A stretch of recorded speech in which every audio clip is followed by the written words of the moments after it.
Show. Ow! Ow! Hey! Hey guys. Got my coffee. Got my film crew. Looks like some rain might be coming.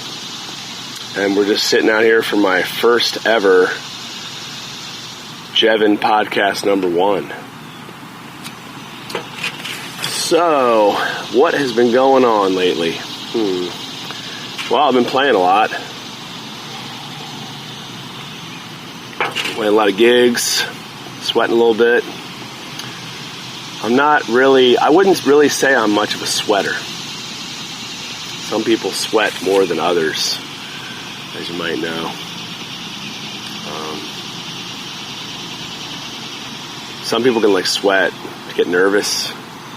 I have extremely dry hands, if you guys have ever noticed, but my guitar strings on my guitar that I play with at the beach are 3 years old, because I don't sweat, ever. I do sweat when I go on the runs, and that's been something I've been doing a lot lately, is losing weight, so I can beat my brother.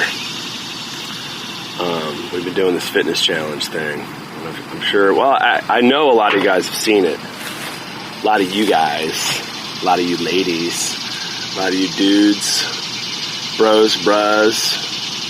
It seems like everywhere I go, people are asking about, Gavin, asking about fitness thing. So let me give you a little background on what's going on.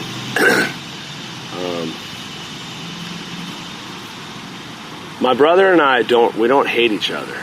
All right, guys. I know you guys want us to hate each other, or I know some of you guys like to rag on me a little bit. All right, I got you. You're a Gavin fan. Got some Gavin fans over there. Got some gnarly Gav fans over there. So I would say I didn't really notice there was tons of competition between me and my brother until we moved here to Hilton Head, which was 83. And sure, we had our time of bonding time where there was two of us. The two Daly brothers with weird names moved into this neighborhood called Old Woodland. So we had some crazy neighbors. We had this one neighbor named Brad Lenke. I think he's no longer with us. No longer on this plane, on this planet. And he would he was tall. He was tall and white, very white. Super pale. And he played clarinet, of course, like most men do. And I think he tried to beat me up one time, or maybe we were wrestling around. We were wrestling around this buddy of mine, Kurt Weinberger's yard. And all of a sudden it kind of turned into a fight, and then next thing I know, Gavin had to jump on this dude and sort of stop that stuff. So we were a team for a while, and we're a team now. Obviously we're a team now. I don't know what that team would be called, Jarvin or Javin or something. But when we started doing the skateboarding and surfing, I remember thinking, okay, now we're breaking off into our own little teams, or our own little gangs, I think is what you might call it. Gavin had his buddies. Gavin gravitated more towards the surf gang, and I was more in the skate gang. So we were getting fights. We were getting fights about well, surfing's harder than skating, or surfing's more hardcore. And then I would say I broke my arm, I think a cast on my arm or whatever, and you couldn't do that in the water, even though when water can hurt you.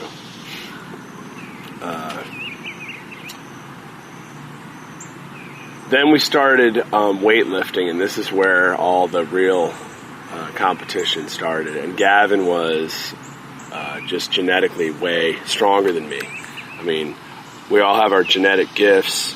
I got the looks, he got the strength. So we would start after we would eat, we would get home from school and we would eat a whole box of pasta. We'd split the pasta, and then we'd drink a bunch of milk, and then we'd go to the gym. And so we'd ride our bikes over the gym, and then we'd start doing squats, deadlifts. We used to slap each other in the face. We used to be in the gym. We'd be in the gym. We'd be slapping each other in the face and screaming, yelling at each other, and we were young. I would say we were young for that gym, and our friends would be in there with us. One guy, Sean Hare, who ironically is no longer with us. That seems to be kind of the theme of today's podcast. Sean actually lived across the street from us, and I remember looking out the window one day and I saw him. He picked up his little car. He had he might have had an early Honda Tercel. It was a blue, it's a real crappy blue, and he had a rat tail dyed blonde. Okay, this is cool. This is good stuff about Sean Hare. So he lived across the street. We used to have BB fights and all that kind of stuff, and Gavin and I were pretty much on the same team because we lived in the same house. So Sean was in the gym, and Sean was kind of you could tell he was going to be big. He was kind of lanky, he was like a veiny, kind of like a grasshopper. He was real tall. He was 6'6", and he had that blonde rat tail. So after we, I think we all had rat tails actually at that time. Yeah, I know I did. Gavin did. And so this is right after the skateboarding. We would be in the gym, and then Sean would be in the gym with us. I don't know if Byron Sewell was really there, but we'd be up in the gym, and we started kind of competing, and Gavin was getting way stronger than me. And this is the period where everybody thought that Gavin and I were on steroids. And Gavin was extremely large for being a sophomore in high school. So we started lifting. Gavin was a freshman, I was a sophomore, and we got a weight set. We got the real deal, weight set for our house. And so we'd be in there, squatting and, benching, doing all the stuff, reading the books, staying up late at night, reading books, Arnold Schwarzenegger's Encyclopedia of Bodybuilding. And then I started reading more about powerlifting. We had this crazy cousin, Jay. He's an Italian dude. And we went up there, and he was benching some crazy amount of weight, 500 pounds or something, and squatting I don't know, man. He was a hairy dude. Jay McCrone is his name. We got that knowledge, we stored that knowledge, brought that knowledge back, and then Gavin just kept getting stronger and stronger. And I think this is when we were dyeing our hair. We would dye our hair with sun in. We'd spray our hair, and we had these. They weren't duck head. They were Maui and Son shorts. They were kind of industrial, like shorts you would wear. And we put some bleach on them, and we would go down to the beach. We'd hang out, and we'd go to this Island Club beach down at Folly Field, and we'd just party all night and stuff. My dad would come down there sometimes, "Where's Jevon and Gavin?" Yell at us, and we'd have to ride our bikes home behind my dad's car, behind my dad's Thunderbird, 72 Thunderbird, ugliest car ever. So, a few weeks ago, I think it might have been a month ago, might have been the end of May. Gavin just came out of nowhere. Gavin likes to challenge people to quit smoking, quit drinking milk, trying to think what else. Quit drinking. Okay, he's always telling me Jevon, you should quit drinking. I'm I like to drink. I'd like to drink a few beers. Having a couple beers. So he came out of nowhere with this thing and said, he wanted to challenge me to a fitness challenge. So here we are. I feel like we're at week 3, but we could be at week 4 with this fitness challenge. And I don't know. Yesterday I came up with this thing because I've been calling Gav, like I've been calling gnarly Gav, like chunky Gav, or like, you know, like just teasing him, like calling him fat on social media or whatever, because we're just teasing each other. We're just joking around. Yeah, it's just brothers crap, just brotherly stuff. Made some shirts, and I made a song for the whole challenge, because I came up with this thing called "Wake Me Up with September Abs." So, you know, like, wake me up with September abs. I thought it was, you know, came out pretty good. And it's interesting sometimes to me that when you get into something, like obviously Gavin's a tattoo artist and I'm a musician. I think the hardest thing about doing that stuff, being a musician, for example, is a lot of the time, you know, guys nerd out about like guitars, or like they start talking about their guitar in a song, or start talking about like a girl in a song, or like, and they start and they get real good at guitar. I think a lot of times we miss the point. What appealed to us when we were younger, or what appealed to us when we were starting to really enjoy, first get those feels about music. And I think a lot of it has to do with the subject matter of the song and the way the song sounds, and like distorted, maybe like you like Metallica or something, you know. I remember getting into Van Halen's first album. When we were lifting weights, we were listening to that a lot. There's a lot of kids playing now over there. A lot of little kid jams. So anyway, the fitness challenge has been kind of cool, and it's allowed me to kind of realize that sometimes something else you're not really focused on can be bigger than the thing you're doing. You know, like the music, sometimes something else, there's something out there that's bigger. It's hard sometimes to step out of what you're doing, what you think your art is. You know, like, what's your art? Maybe your art is like, people are painting those palettes, you know what I mean, or whatever, but what goes on the palette is the hard thing to figure out, like what is going to appeal to a lot of people. So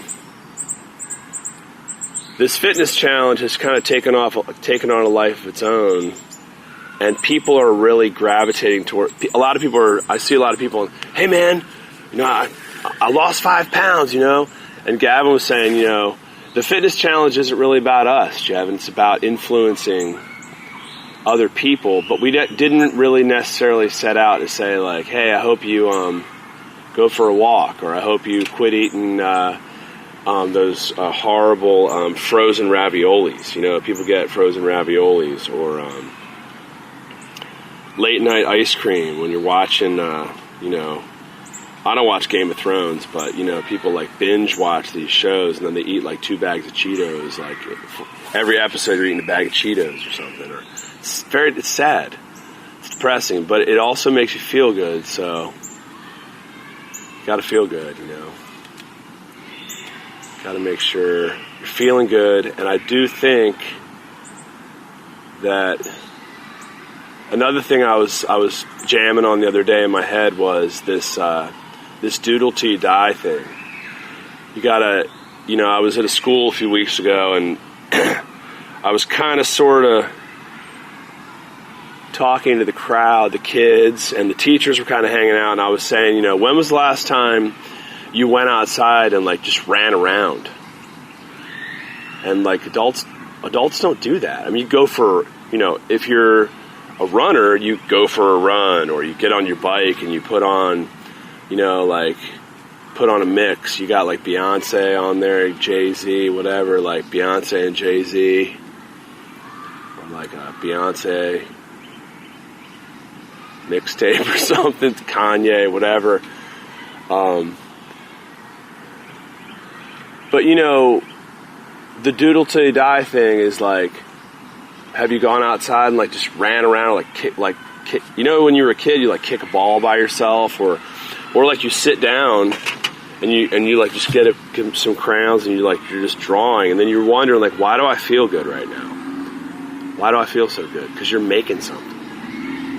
You're moving. You're using your brain. You know, or like you just like write like haiku. 5-7-5, guys. You can do a workout like 5 reps, 7 reps, 5 reps, and then write a haiku in the middle. No one's ever done it before. Think about it.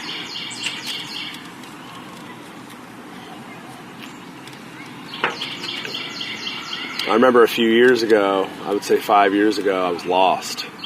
I was lost in my in the world of late night performance, in the wig, and I lost myself in the wig, and I lost myself in the makeup, and I wasn't writing any kooky. You know what my thing is. You know, I like to think of a phrase. You know, like think of something. Like drunk on Defusky, for example, is one of the songs that I knew, you know, when I thought of that phrase, I knew people were going to like it because I liked it. And I thought, this is going to be really cool, you know. And that's what I do. And so I write songs. I can't draw. I can draw a circle, sort of. And I can sort of draw stuff. But my kids, my daughters can draw really well. And my son is actually used to do a lot of artwork. I think used to do a lot of artwork is what I'm getting at. You know, like, what happens? Why do we stop doing that stuff? You know, did we only draw in caves for so long? I mean, was there a cutoff date? Like, after you're 16, you just stop like cave drawings? No, do not come out here. My daughter just woke up. She's probably prepping for Fortnite. Probably going to get some... They cook now. My kids cook a lot now.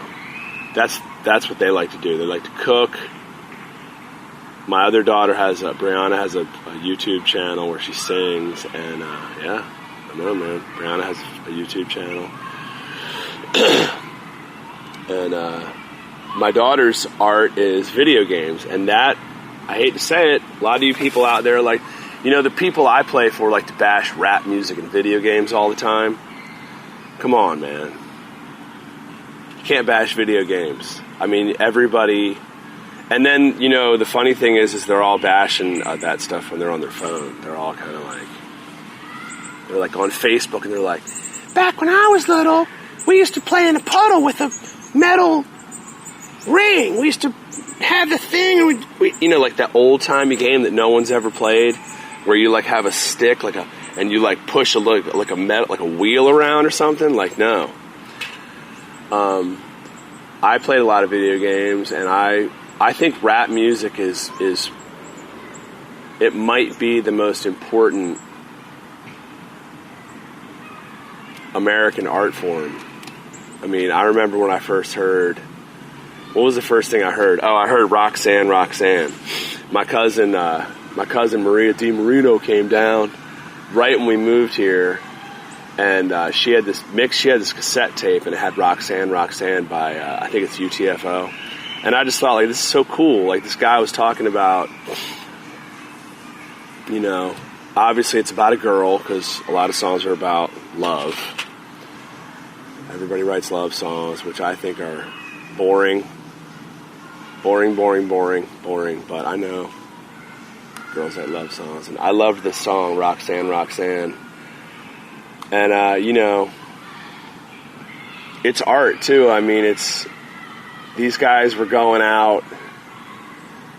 Apparently what happened when rap was conceived was guys were going into these old burned out buildings, apartment complexes, and you know, could you imagine, like, they're broke, they don't have any money, and they go out there and they find a turntable and they fix the turntable that's broken, and then they find an amplifier and they find a set of speakers, and maybe they're like, take one speaker. I mean, you see these pictures, these dudes speaker set up from back in the day, and that's, to me, that's so, it's just cool. I mean, it's as cool as somebody like buying a pair of Adidas and putting art on, or even like people, these old ladies that bedazzle hats. Like, okay, hats off to you, grandma. You're doing something. You know what I mean? It might look kind of weird. I mean, especially when they wear it, like play tennis, it gets all sweaty and like droopy and stuff. But I'm not saying everybody out there is an artist, and I'm also not saying that you have to have a thing.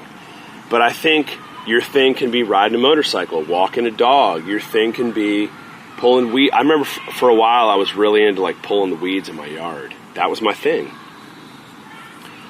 I also used to go under the bridge and collect these bricks, and I thought, this is really cool. I would go get these bricks. I guess they would like use them to weigh down the boats or something back in the day, and so they would throw them out as they were like, I don't know a lot about boats, but I used to collect these bricks, and that was my thing back then.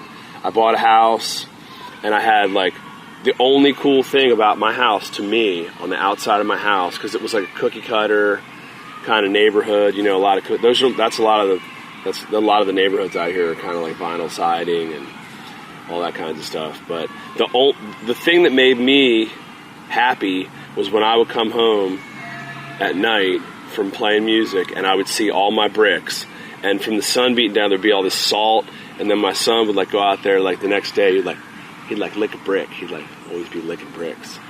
But it's hot right now. It's summertime.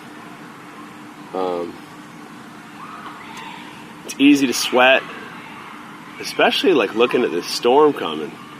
We are out in my backyard, and we got kids in the background. We got some bug spray on and stuff. This is my favorite mug these days. I try to drink out of huge stuff, like big, like giant. Like I like big cups, and I like light utensils. Super thin. I don't know what it is about a heavy spoon. I just don't like it. But yeah, I'm just trying to kind of riff on this doodle till you die thing. It's cool, but I know it sounds kind of like about art, and I don't think it's about art. I think you could what about bonsais? That's a cool thing. You could start doing that. Make music, maybe. Maybe you could learn how to swing a golf club the right way. That could be your thing. You could get into hot rods. People like hot rods. You know who else likes hot rods? Women, for some reason, like to sit on the back of that dragster. You can't. There's only one seat in a dragster.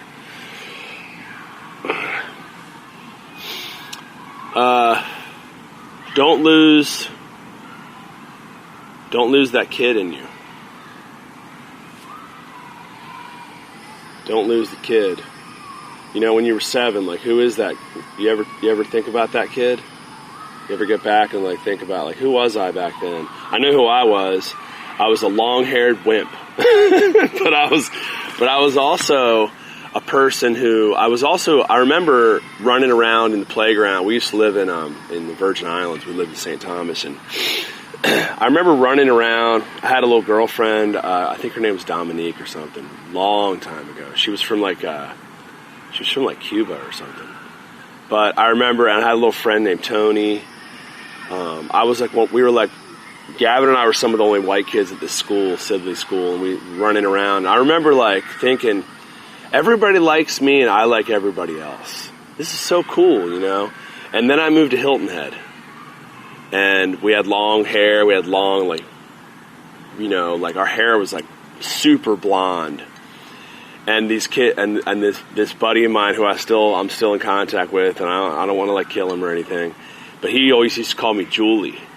You know, and now I get it. Like, this dude had a man crush on me, like, back in the day, or he was teasing me because he liked me, he wanted to hang out with me or whatever.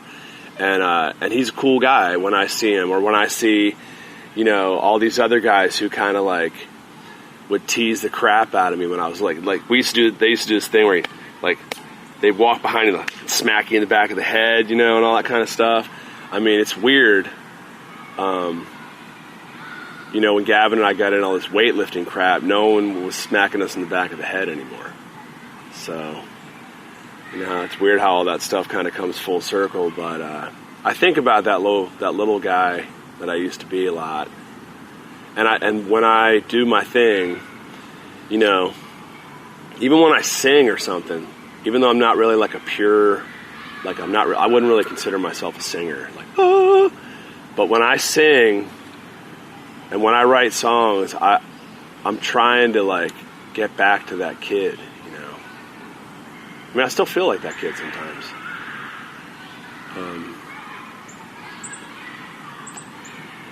So anyway, that's I think that's my message today is don't forget about that kid you used to be. Don't, you know, and that, to me, that also means, like, you know, get out there and run it. Go out and get on the bike or something. Like, we live in a beautiful place. I mean, some of you guys probably even have bike racks or something, or you can, like, you could buy one of those, like, $5,000, those things you buy if you're a marathon runner and if you're hurt, and it looks like an elliptical with wheels and it's like $7,000. Yeah, definitely don't buy one of those.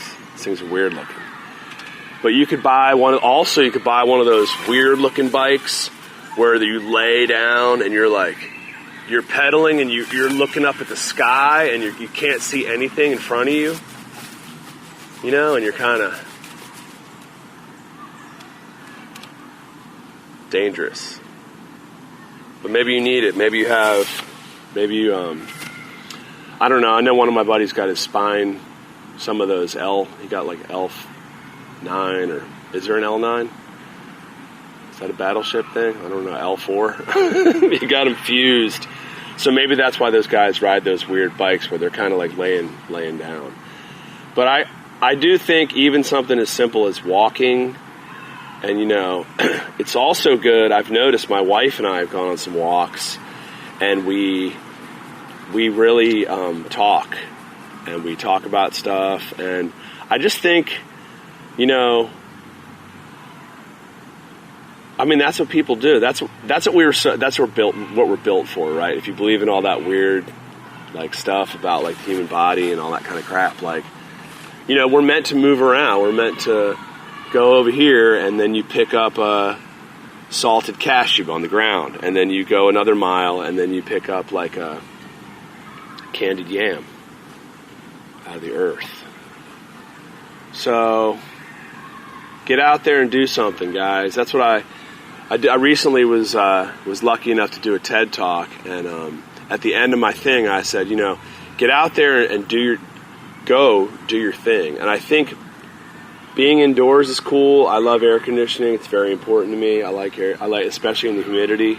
But I say get outside. And I notice that I kind of lose when I lose that kid in me. If I go outside, I remember the long-haired little guy who used to wear a lot of sweatpants.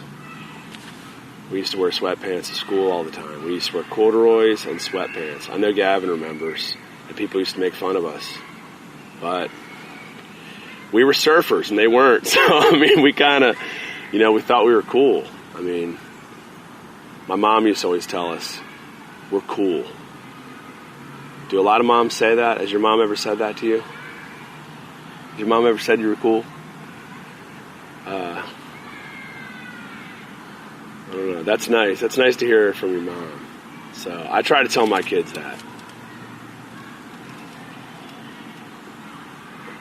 I feel like this podcast might almost be over because this coffee's almost over.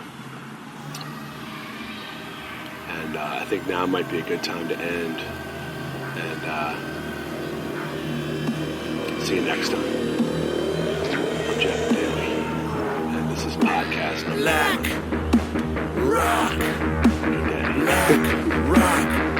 T-shirt, black rock, T-shirts, black rock, T-shirt.